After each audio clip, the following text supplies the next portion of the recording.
In the year 6 CE, a fire devastated Rome. In response, Emperor Augustus did something that had never been done before in the history of the empire. He created a permanent team of firefighters who used buckets just like this one. Augustus understood that individuals alone can't protect themselves from fires.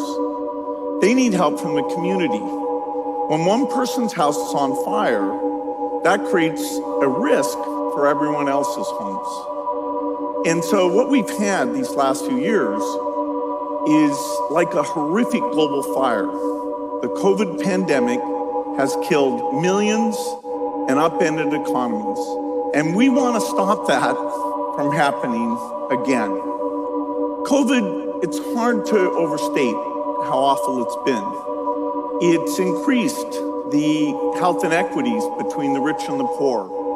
Survival depended partly on your income, your race, the neighborhood you lived in. And so we should seize this opportunity to create a world where everyone has a chance to live a healthy and productive life. Also, a life free from the fear of the next COVID-19. When I was on the stage in 2015, I was one of many people who said we weren't ready and we needed to get ready. We didn't. The speech actually was watched by a lot of people, but 90% of the views were after it was too late. So now I hope the need is clear. And of course, we've learned a lot. During this pandemic, a lot of things worked well, a lot of things didn't work well. And so we have all that knowledge to build a prevention system. COVID-19 can be the last pandemic if we take the right steps. So how? What are these steps? Well, let's go back and look at what the Romans did. Think about how over time we've gotten good at preventing big fires. Fire prevention is kind of this pervasive thing. It's well-funded, it's well understood. If an alarm went off right now, everyone here would know we're supposed to calmly gather, go out and wait instructions. We know that help would be on the way because we have lots of trained firefighters who practice. The United States alone has 370,000 full-time firefighters. Even more than I guessed that number would be. We also have access to water. The United States, for example, has almost 9 million fire hydrants. And so that type of investment, that type of practice, that type of system is what we need to stop pandemics. Now, often in movies we'll have pandemics. We don't have that team. We don't have those resources. And if an outbreak took place in a low-income country, it could be literally months before we started to orchestrate those resources. So despite what you see in movies, there is no group of experts standing by to prevent this disaster. So we have to create a new team. I believe we should create what I call the GERM team. GERM stands for Global Epidemic Response and Mobilization. This group is full-time. Their only priority is pandemic prevention. It's made up of a diverse set of specialists with a lot of different realms of expertise: epidemiologists, data scientists, logistics experts. And it's not just scientific and medical knowledge. They also have to have communication and diplomacy skills. The cost of this team is significant. It's over $1 billion a year to support the 3,000 people who would be on this team.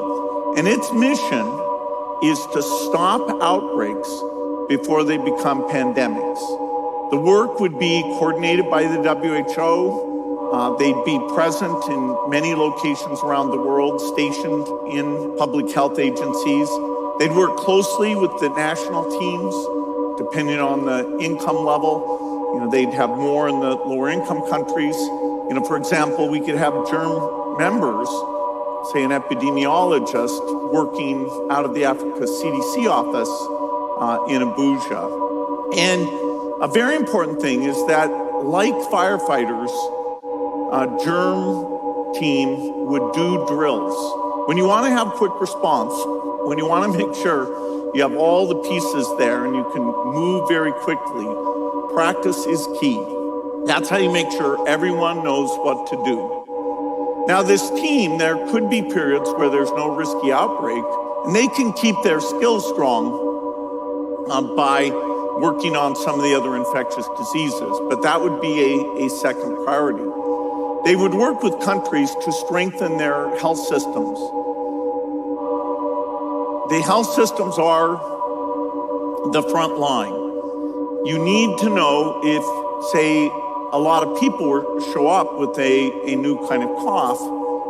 That's when germ needs to look into it and say, is this an outbreak? Is there a new pathogen here? What is the sequence of that? And so for all of this, the first 100 days are key. Viruses spread exponentially. And so if you get in there when the infection rate is fairly small, you can actually stop the spread. You know, in this epidemic, if we'd been able to stop it within 100 days, we would have saved over 98% of the lives. Now, we did have countries that did a good job. Australia is an example. They orchestrated diagnostic capacity. They came up with distancing policies and quarantine policies. And so their overall death rate per capita will be well less than a tenth of other countries. But we did not, as a world, contain it. And that's what we have to do next time. When COVID struck, we were almost like Rome before they had fire buckets and firefighters. We didn't have the people, the systems, or the tools we need. Now, with the right investments, we can have a whole new generation of tools, better diagnostics, therapeutics, and vaccines. A good example in the diagnostic area is this little machine. This is called the Lumira. We can have these all over the world that can test for any number of diseases. It's a tenth as expensive as PCR. It's absolutely as accurate, and it's simple, so it can be used anywhere. We need other R&D investments. One that I'm very excited about is the idea of a drug that you inhale that blocks you from getting infected. It can be pathogen independent and trigger your immune system so that you'll be protected. A lot of the tools, the diagnostic tools and those infection blocking tools are important because they can be staged in advance. Now, we also need vaccines, but we want to stop the outbreak before we have to do a global vaccination campaign. And so vaccines can play a couple of different roles, but not the primary role. We have to invest in more than just that. When we look at vaccines, they were the miracle of this epidemic. They saved millions of lives, but they can be far better. We need to invent easier to deliver vaccines that are just a patch you put on your arm or something that you inhale. We need vaccines that actually block infections. In this case, there were lots of breakthrough infections.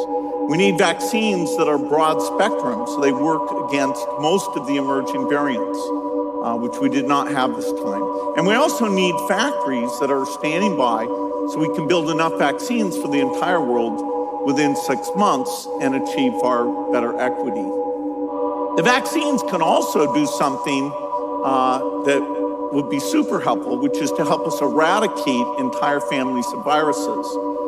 Innovative new vaccines used properly could get rid of the flu family, the coronavirus family. And there's a huge burden of those, even in non-pandemic years. And if we get rid of it, it can never cause a pandemic. So I'm talking about investments in 3 broad areas. Disease monitoring, that's germ. The R&D tools that are far better. And finally, and the most expensive, is improved health systems.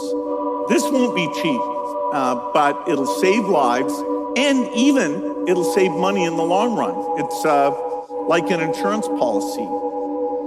The cost to prevent the next pandemic will be tens of billions of dollars. But let's compare that to what we just went through. The IMF estimates that COVID has cost nearly $14 trillion. And so we need to spend billions in order to save trillions.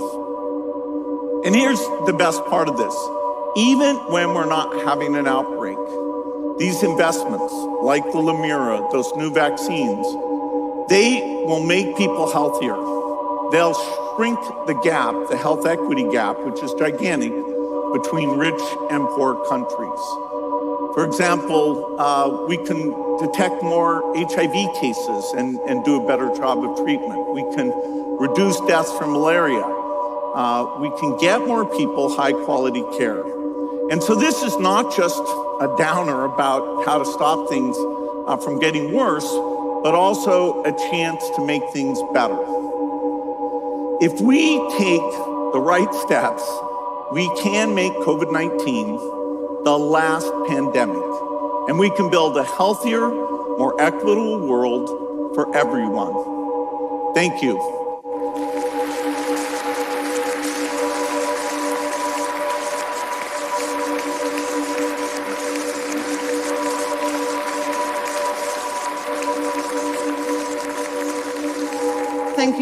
Thank you so much. I have a few follow-up questions, and one is really about the formal status of germ.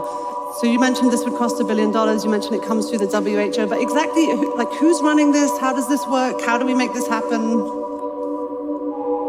Well, germ does not exist. It's a proposal I'm putting forward that hopefully over the next year, while the pain of the pandemic is still clear in people's minds, we'll get a global consensus. The rich world governments will have to step up like they do with all aid things and come up with that money. The way the personnel systems works so that it's under WHO, but a really top-notch team. There'll be a lot of debate about how to do that well. So, I'm putting it forward, and hopefully within the next year, we'll get that consensus.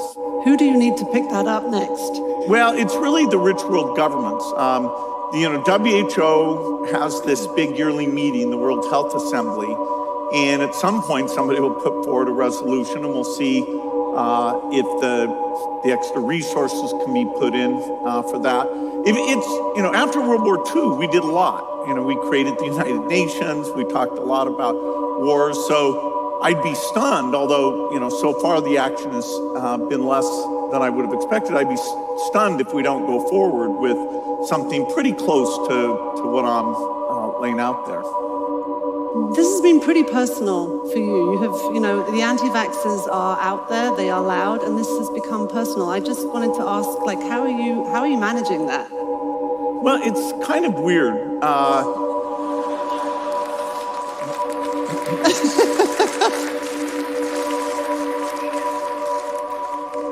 Our foundation, the Gates Foundation, is very involved in vaccines, the invention of new vaccines, funding vaccines, and we're very proud that through joint efforts like Gavi, that saved tens of millions of lives. So it's somewhat ironic to have somebody turn around and say, no, we're using vaccines to kill people or to make money, or we started the pandemic. Even some strange things like that I somehow want to track, the location of individuals, because I'm so deeply desirous to know where everybody is. I'm not sure what I'm going to do with that information. And, does this turn into something where, there's constantly crazy people showing up? Who knows? But, hopefully as the pandemic calms down, people are more rational about, hey, vaccines are a miracle, and there's a lot more we can do.